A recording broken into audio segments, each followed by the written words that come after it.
Oh, I love this. Okay, well, Tess, thank you for coming and being willing to share on this. This is kind of cool. We've known each other, well, known you kind of just circles for, 8 years, something like that. Yeah. And I initially met you, I think, at Karis, working at Karis, which one of these other episodes I've interviewed them, and Jerry and Anita were like, you have to get Tess on here. You have to do an interview here. She's so good. So I love that. And so anyway, here, who are you? How would you, if someone rando comes up to you and says, oh, yeah, who are you? That's a big question. I know, I've been asking that my whole life. So I'd say like today currently, healing and asking those questions, that very question, who are you? It's a really important question to me. And it's something that I've looked at most of my life. And moving on a healing journey about 12 years ago, changed my whole direction from kind of being lost and not knowing that answer before. So today I help people kind of understand what that looks like and answer that question for themselves. Ooh, I like that. Okay, so you have, like on your Instagram, you have some very cool wording that I have not heard before. Well, you have, I love this. You said, get to the root of your pain and childhood wounds, break cycles, reclaim your voice and inner power. That's on your Instagram. Yeah. That's like who you are or what you do. That's what I do. Yeah. What you do, Yeah. That's what I help people with. Yeah. Okay, so I would love to know about,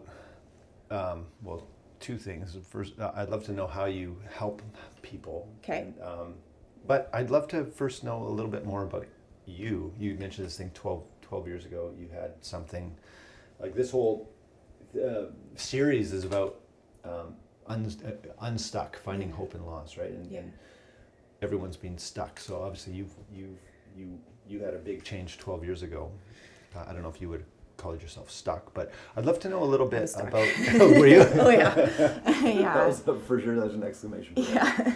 So tell me because I would love to know about that moment or that whatever that moment was. If it's a week or a year, a day or a second, where it was like I'm stuck, and then you moved towards, 12 years. Now you're helping people find hope and find healing. Yeah. So if you're okay sharing. Yeah, no, I'm an open book in that way. Yeah. Yes, yeah. open books. I might have to go back a little bit to that moment, just otherwise it won't make sense. I was quite lost and struggled a lot. I was I'm highly sensitive, so HSP. So I felt everything to an extreme level from being a little girl. And so I went through a lot of stuff by the time I was 19. And like some abusive relationships and some major childhood trauma. And I was really stripped from any sense of self-worth. And so I continued to be in toxic relationships and situations, and I got into drugs and alcohol. And didn't know who I was, just very lost. Also very much in like a victim mentality and didn't know how to get out.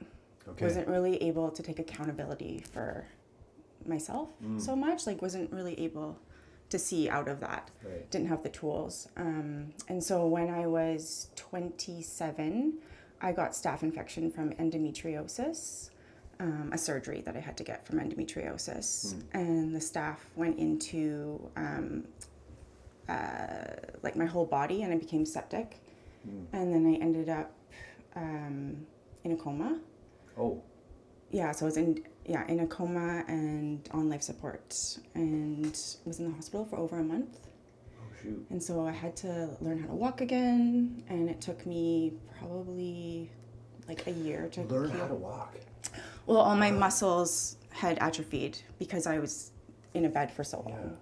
Yeah, so it took 2 weeks about. That wasn't even the hardest part though of everything. What was the hardest part? Well, they put me on Oxycontin, and so I cultivated an addiction in that year, but my health was completely stripped from me. So I lost my health and had to be bedridden and stay home and heal. A bit of a year there for you. It was a big year. Yeah. So, okay, so this is 12 years ago? Yeah, about that. 12 or 13, yeah. Okay. So, Oxycontin. Yeah. You're not doing so hot. Not doing good, yeah. And so it kind of got to like rock bottom, and I had to make a choice. And it was like, hey, which way do I go? Like, if I continue down this road, it's not going to be good. So with the help of my parents, I quit the Oxycontin and then didn't really look back in that regard. But then I was left with all the unhealed trauma and all the stuff that I hadn't processed before. That kind of led me in this direction in the first place. Okay. So a lot of pain that was there. And I had a teacher that came on my path, and she taught me how to do inner work, how to look within. And I started to see like these different parts within me, a part that felt inferior, that I was kind of seeing the world through, the lens through, and able to start to heal that part. Okay, so you had a teacher and your parents. These were two major pieces in your path towards becoming healthy. Well, my mom was a big support. My dad as well, but my mom really supported me through getting off the Oxycontin, because that's like a whole ordeal with withdrawals and everything. And then she brought me to this teacher, so that was a game changer. I think if that teacher hadn't come on my path, I don't know what would have happened. But I feel very blessed that she came on my path, and I dove in for 3 years with her. Okay. So I didn't work for the next year. I went and saw her like 6 hours a day, sometimes for a week straight, and then like 2 nights a week on off weeks, and for 3 years, like I was hardcore. That does sound hardcore. Yeah. This is so is this different than a teacher? Oh, I have so many questions. Yeah. You mentioned somewhere in your one of your posts on Instagram, which, by the way, people should definitely go and scope out your. It's uncharted depths. Uncharted depths. Yeah. We'll put links and stuff to that, but you posted in one of those that part of your journey was finding a shaman. That was later. Oh, that's later. Okay, this is a different teacher. Yeah, this was a lady from India. Okay. And so she claimed to be self-realized, or truth realized. And so I don't know if she is or not. You can never really know. Yeah, what does that even mean? Like enlightened. Okay. Yeah, another word for that. So it's more about breaking down the identity and seeing what's not real. And so many, all of us have belief systems that are cultivated, let's say, from childhood trauma or different difficult experiences. Yeah. And then we start to believe that that's who we are. And then we get disconnected from our authentic self, or like our authenticity underneath. And so we're driven by these parts that aren't really us, right? So I'm not good enough. I don't matter. I'm inferior. And so I started to learn what all these parts kind of looked at like. Okay. So this is kind of very cool. I've just been dabbling with the IFS. I love IFS. You're talking about parts, and so I'm like, is that what you're I mean, I'm fascinated by this whole thing, because it sounds almost like when you were in that dark place, stuck, addicted, whatever, with all these beliefs, it's like you had some help to be able to look at how you were seeing the world. Yes. Which is something so common, right, with you, some of these other, some clients and friends, and even some of these other interviews. That's been like a major thing is shifting your perspective. Totally. But when you're in it, you're like, no, this is my reality. Yeah. This is the way it is. Yeah. But then you had some help. Yeah, she was really good at teaching. They're like ancient teachings, and so she taught us how to do that. And once you start to see, like be able to see differently, it does become addicting because there's some freedom and some space to move. So you got addicted to this. Well, in a good way, I think I did. That's cool. I was very passionate. I'm very passionate about healing and seeing our inner world and kind of taking a step back and understanding what's real and what's not. I love that. I want to dig into that in a bit as well. Sure. Because you work with people. Yeah. And helping them get free. But I love that you use the word addiction in terms of like what personal. If I'm honest, I was like, if I probably transferred in a way like my addictive personality to that, but I don't see it as a bad thing. There was a point where it was like, okay, we need to like take a step back a bit. But yeah, I was definitely like obsessed with it. Okay, so cool. Okay, and you've done. So you had this teacher that was like very obviously helped you. You leaned on her quite a bit. Mm-hmm. You're also trained in Gabor Mate, compassionate inquiry. Yeah. You're the clinical therapist, or no? I'm a somatic and developmental practitioner, trauma practitioner. Yeah, yeah. So I specialize in childhood trauma. Okay. And so I get people to connect with their feelings and then belief systems. Oh man. Okay, so like you, when you were 12 years ago. So if we were to just jump back 12 years ago, what would you? And you were sitting across from yourself. What would you tell yourself? That your sensitivity is a gift and not a curse. And the beliefs that you have that you're not good enough are not true. Because that's what drove me. I thought I was too sensitive and not good enough, pretty much. That's how I was living. Yeah. Okay, and so would you have believed yourself? Probably not. Then, yeah. Because I'm fascinated by this whole world when people are stuck, right? You were stuck 12 years ago, and even though now, 12 years later, you have such, deep belief in who you truly are, right? That you are good enough, and that your sensitivity is not a curse, but it's a blessing. How do you help people believe the actual truth? Like how do you get them out of stuckness in this is the way it is? Well, just being able to, because a lot of the people I do work are highly sensitive, and so they have been criticized. You're too sensitive, you're too emotional, right? And so they think their authenticity is not good enough, right? So they have to suppress that. So we have to first identify that's been a trauma in a way, being called you're too sensitive, right? Okay. Because it suppresses, you become small, and because you're too big. This is, and you used the term HSP. I've never heard that before. It's a highly sensitive person.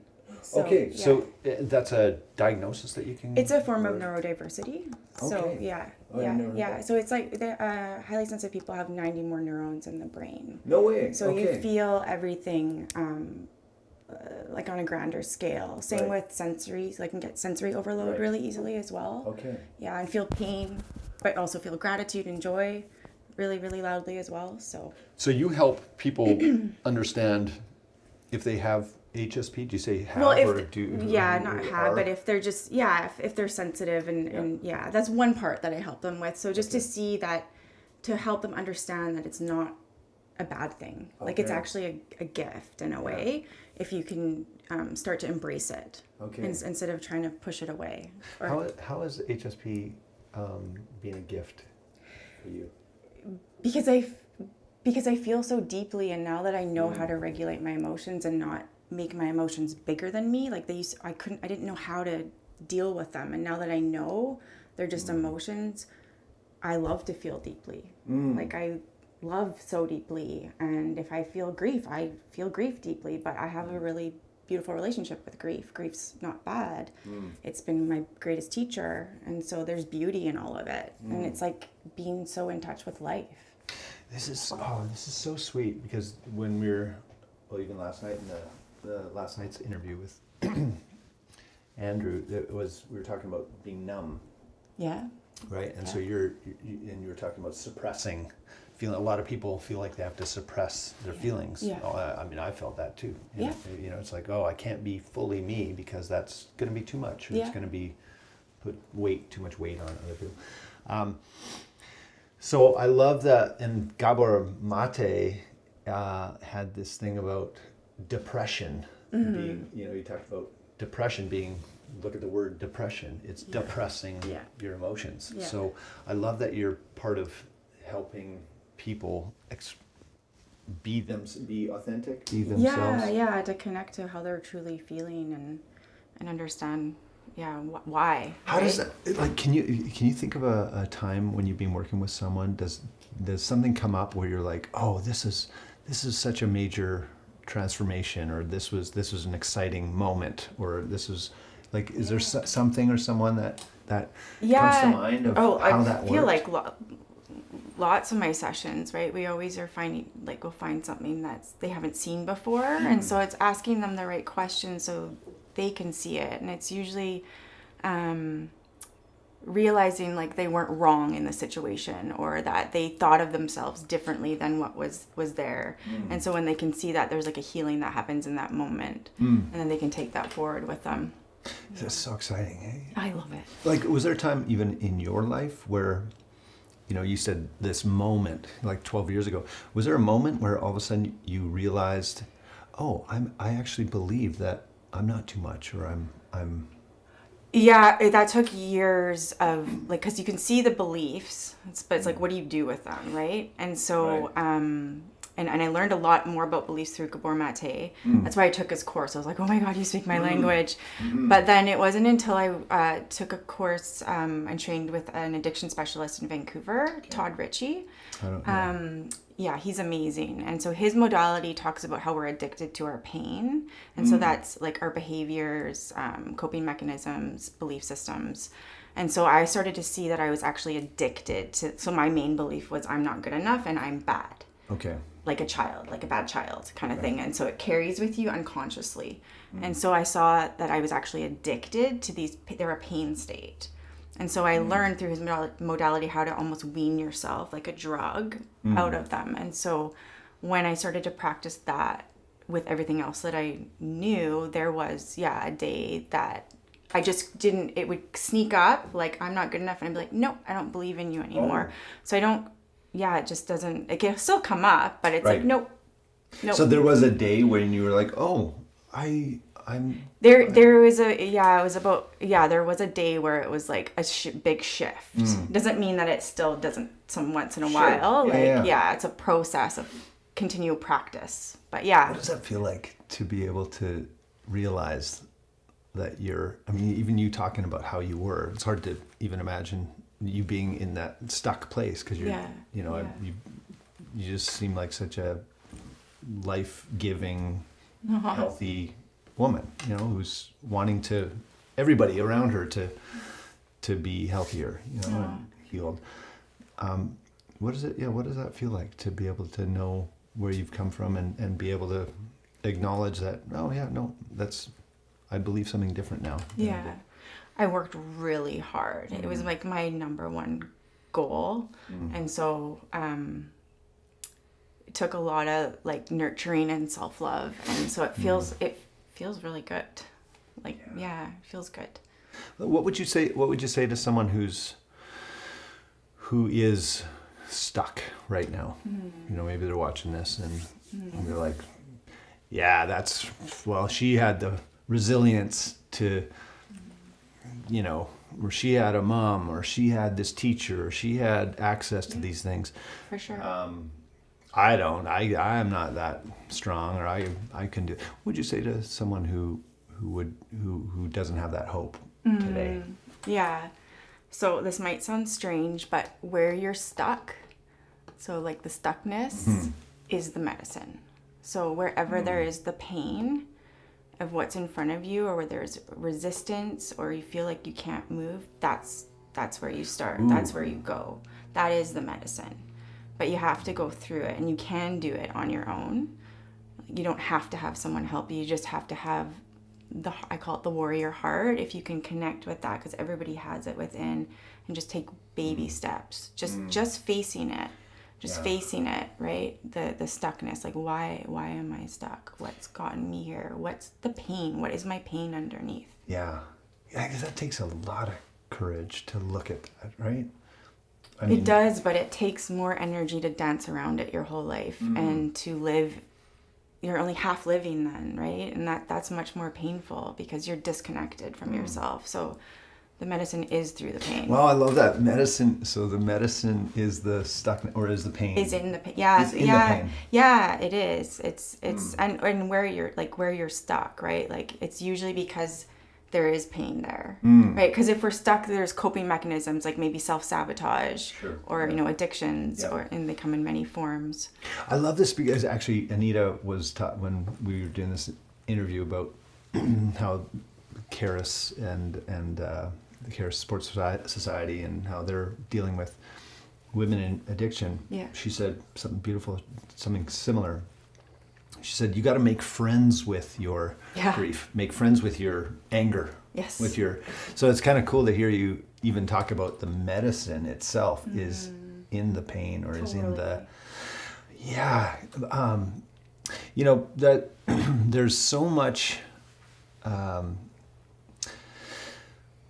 much numbing, it feels like, going on right now in our culture. So easy to.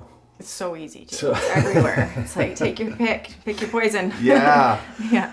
Oh, and so you have made some amazing choices. Yeah. Do you want to tell some people who might be watching how they can get in touch with you, or what's your process or program working with people? If I'm a rando that feels stuck and I might be willing to look at my medicine. Yeah. What would that look like for you? How does it look like for you to work with people? Yeah. So I usually meet for a discovery session to just meet for half an hour to see if we're a right fit and understand a little bit about that person's story and where they're stuck, what they're needing. And then we usually take what's going on in the current day, present day, where the pain is, and then if we decide to work together, we'll meet for the next session, and then we'll go there. We start there. Okay. And then no, we dive. Fluff. You're diving right in. I don't waste or the weather. No. Yeah, and so I always get people to connect with their body, and so to find it first in the body, right? Like, where can you feel this? Where is it living? So people can start, if they haven't done this, they can start to understand what that feels like, how it's showing up, because your body speaks to you. So as we go along, they're learning that, and then I ask certain questions that usually lead back to the past, to childhood. Okay. Because whatever's happening, if there's triggers and pain in the present, you can usually, like 99% of the time, it leads back to childhood. 99% of the time. A lot, yeah. And that sounds so important. Well, and the Gabor Mate stuff is so much of his work points to that. As well, eh? Yeah, for sure. Yeah. But it's this concept though of your body speaking to you, like your body doesn't lie, or whatever Gabor's book was. When the body says no. Yeah. I think is that. How would you train? How do you train somebody to listen to their body, or what would be a first step? Yeah, so I had to do it for myself. So it's usually people that get to the point that need that or want that is because they have health issues. So I work with a lot of people that have autoimmune and cancer and chronic pain. Okay. And so the body's speaking out. And so you want to find out, like, where is that pain, right? And so connecting with it.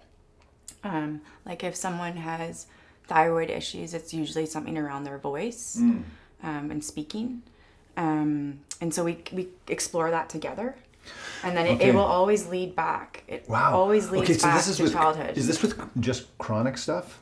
Yeah. Because I wonder about this. I was just telling you I broke my back last year. And part of that even, I was like asking myself, what what was that about? Totally. Like, that's a good question. So right. We think because it's an accident, right. but it's like it's a part of your like a learning, and there's something there, right? So someone with even chronic cancer or chronic disease or an accident, even, what question would be a good question for them to ask themselves? Yeah. So why are you meant? Because what happens when you're restricted in your body?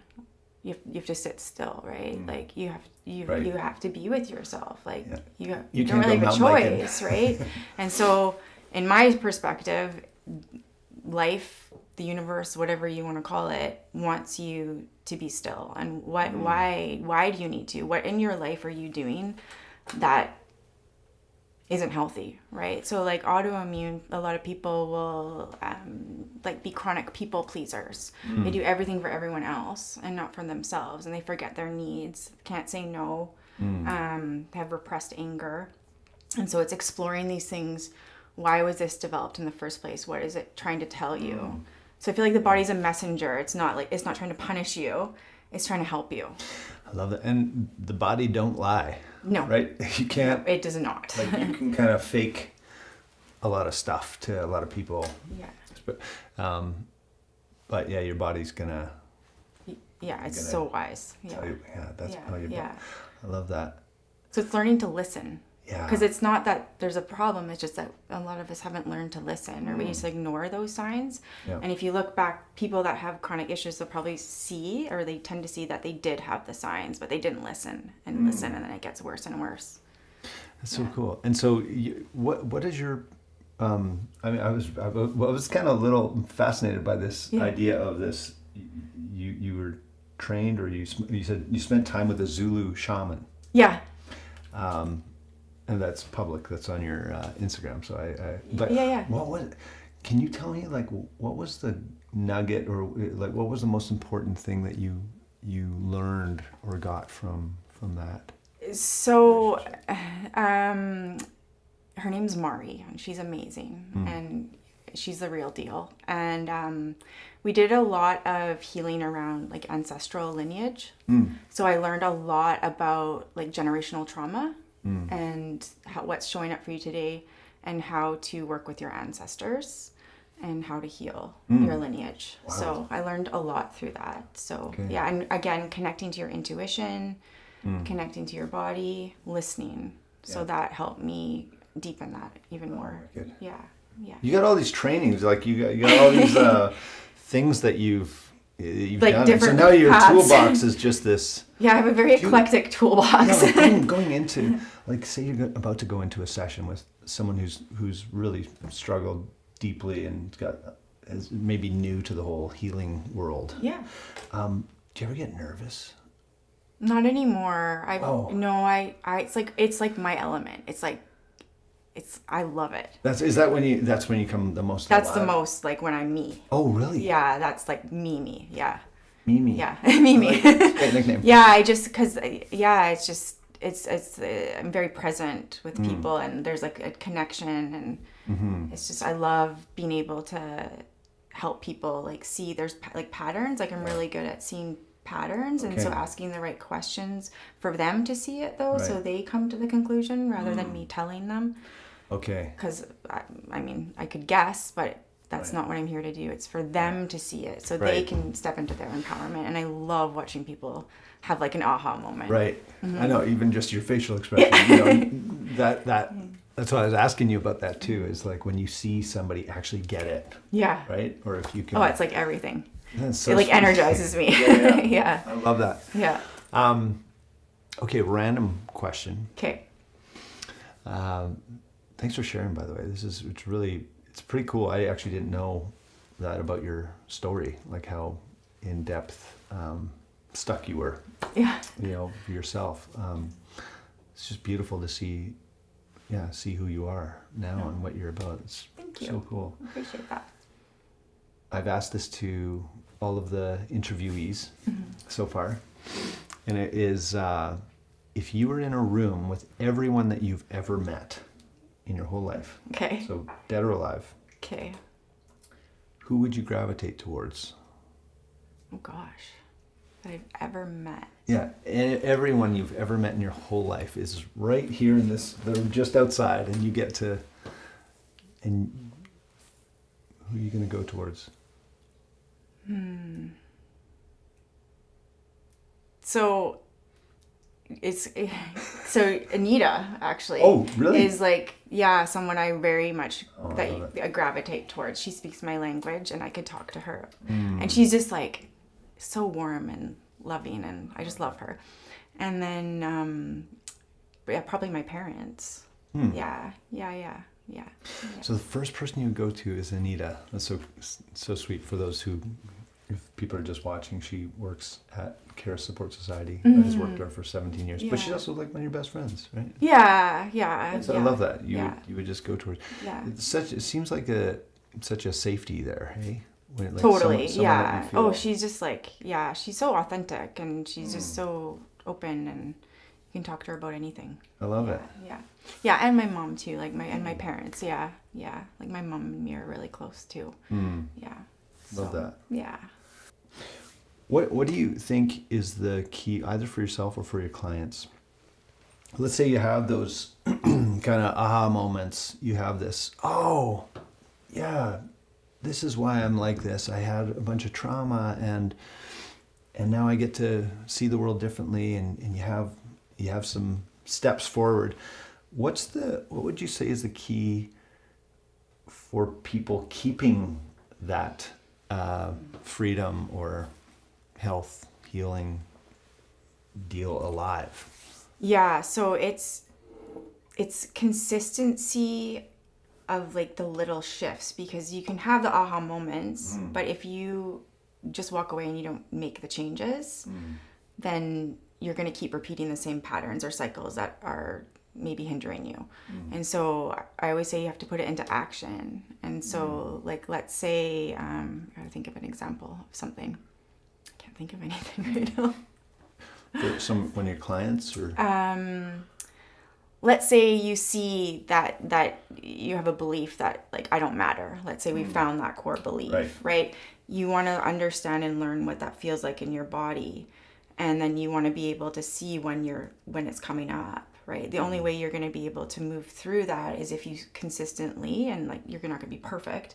You don't want to be hard on yourself, but pay attention and then challenge it, right? See through it and do the steps, so you eventually can stop. It's not bigger than you anymore. Okay. So it's really important. I tell my clients to do the baby steps, but you're going to fall down, and it's going to be messy, and you're going to get back up and fall down again. And it's just just consistency of that self-care and self-love. Okay. Because you even said about yourself that those same thoughts will come up, right? Oh, and they can...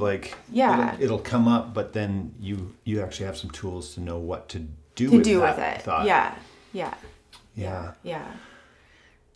I love that. And it's all self-acceptance too, right? So seeing where you're judging yourself or not accepting yourself. And so if you kind of keep paying attention, you'll keep growing in that. And I think it's a lifelong journey of growth.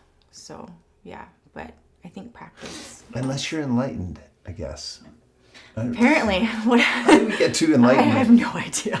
Can you emotionally just float, find a way to just cruise through life and not be... I honestly don't think, from all the stuff that I've studied, that's what enlightenment is. It's I don't think it would be void of feeling or void of emotion. Think about not having emotion in life. If you had no emotion, that would be boring. It would be I wouldn't like it. No, I want emotion. But it's funny, one of my buddies talks about, he has actually felt invincible. That's the word. Okay, Where no matter what is going on, what kind of chaos, what kind of reactions are coming at him, he has been at this place. Yeah. And talks about it actually being possible to live in invincible mode. Where you're not taking everything personal or triggers. You're not, people are doing their thing. And saying what they want or coming at you, and it's just there you go. That's for sure. That's not my deal, or it doesn't affect you, or it isn't. I think that's the goal, I think, of healing, is getting to that point, right? Where you're not taking because everybody's seeing through their own perspective based on their own belief systems, their trauma, how they grew up, and so their projection onto you has nothing to do with you, right? If they're judging you, that's actually within them. That's so hard though, eh? But if you practice, yeah, it can be. You gotta practice. But if it hits you, then you go, oh, there's a wound there. Like this is something I can pay attention to. So again, the medicine there's the medicine, and then you can realize, like, remind yourself that that's their experience. Right. That's their projection coming from them. That actually shows more about that person than you, right? But if you can have that perspective, if you can kind of like bird's eye yourself in that moment, being like, oh, totally, I'm feeling that little owie. Let's go drink some medicine. Yeah. So, wow, that's beautiful. Do you think you were born with this desire to help people heal and get free?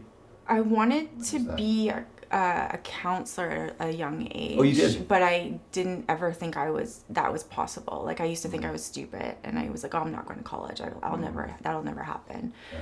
And so there was that piece. But I was always like a lover. Yeah. I love people. Yeah. And highly sensitive. Very sensitive.